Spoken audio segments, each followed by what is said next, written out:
Bonjour, sauriez-vous résoudre cette équation? C'est-à-dire trouver tous les nombres complexes z qui vérifient cette égalité. Vous pouvez arrêter la vidéo et essayer de résoudre cette équation d'inconnu z. C'est qu'elle est drôlement compliquée, votre équation. Oui, mais ce n'est qu'un air. Pour résoudre cette équation, nous allons utiliser deux idées extrêmement importantes en mathématiques. D'une part, la généralisation. On va transformer cette équation particulière en une équation plus générale. Et étrangement, le fait d'avoir quelque chose de plus général, ça éclaircit la méthode de résolution et on y arrive plus facilement. Donc une première idée, la généralisation. Et puis une deuxième idée, très importante en mathématiques, utiliser ce que l'on sait faire dans un autre cadre. Ici, nous sommes dans les complexes, mais résoudre des équations dans les nombres réels, c'est quelque chose auquel vous êtes habitué. Et donc, voilà les deux idées. Généraliser l'équation, d'une part, et d'autre part, essayer de faire comme l'on sait faire dans l'ensemble des réels. Alors, pour généraliser, vous voyez que ici, on a quelque chose fois z plus un nombre complexe.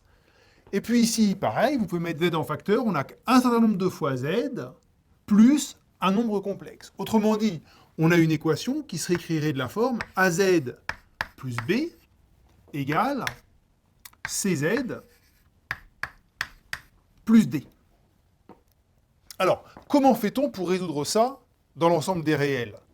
Bien, on passe le cz de ce côté-là, on passe le b de l'autre côté. Alors, on passe, on n'aime pas trop en mathématiques, hein. Ce que l'on va faire, c'est que l'on va ajouter des deux côtés moins cz moins b.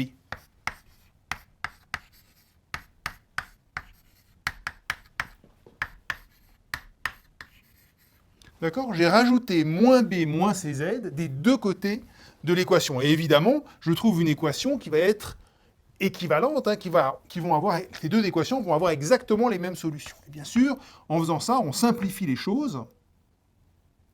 On simplifie plutôt comme ceci. Et on obtient donc a moins c z égale d moins b. Et puis là, eh bien, a moins c, c'est un nombre complexe. S'il est non nul, donc si a est différent de c, eh bien, on peut diviser par a moins c.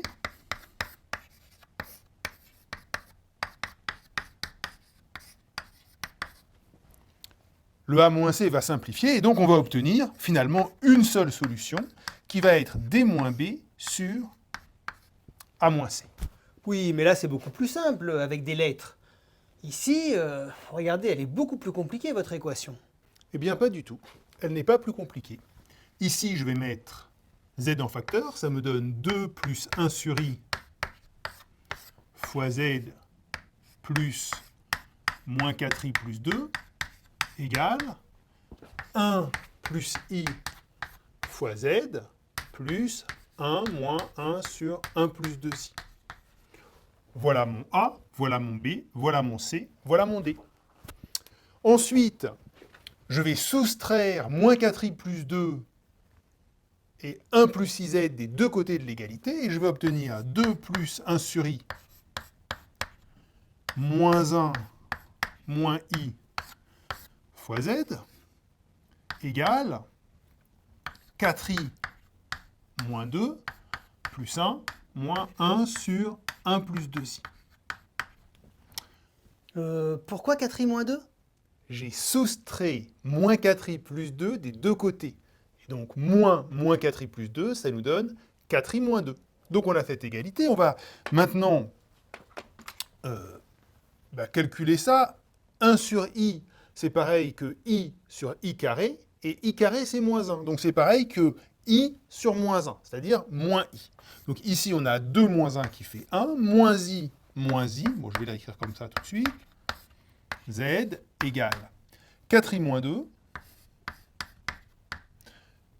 plus 1, ça fait 4i moins 1, moins 1 sur 1 plus 2i.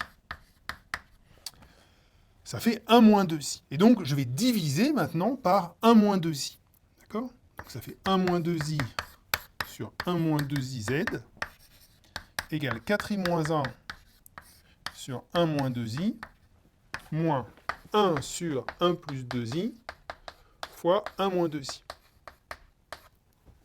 Bien sûr, ça c'est égal à z. Donc finalement, on a z qui est égal. Alors, bon, on aimerait bien avoir partie réelle et partie imaginaire de ce nombre complexe. Donc je vais multiplier ici par la quantité conjuguée, c'est-à-dire 1 plus 2i. C'est-à-dire le conjugué de 1 moins 2i. Ça nous donne 4i moins 1 fois 1 plus 2i sur 1 moins 2i fois 1 plus 2i. Et puis ici, on a déjà ça, ça vous fait moins 1. Et 1 plus 2i fois 1 moins 2i, vous voyez, c'est pareil que du a moins b fois a plus b. C'est égal à a2 moins b2. Donc 1 moins 2i au carré. 2i au carré, c'est moins 4. Donc ça fait 1 moins moins 4. Donc ça fait 5. Donc ici, ce 1 moins 2i fois 1 plus 2i, ça fait 5. Donc finalement, on a sur 5, on a 4i moins 2i, ça fait 2i. Et puis, moins 1, moins 8, ça fait moins 9, moins 10, moins 10. Et donc, cette équation, qui est une équation du premier ordre, elle a une unique solution, qui est le nombre complexe, 2i moins 10 sur 5. C'est-à-dire la partie réelle est égale à moins 2 et la partie imaginaire à 2/5. Ce n'est pas si difficile que ça à résoudre.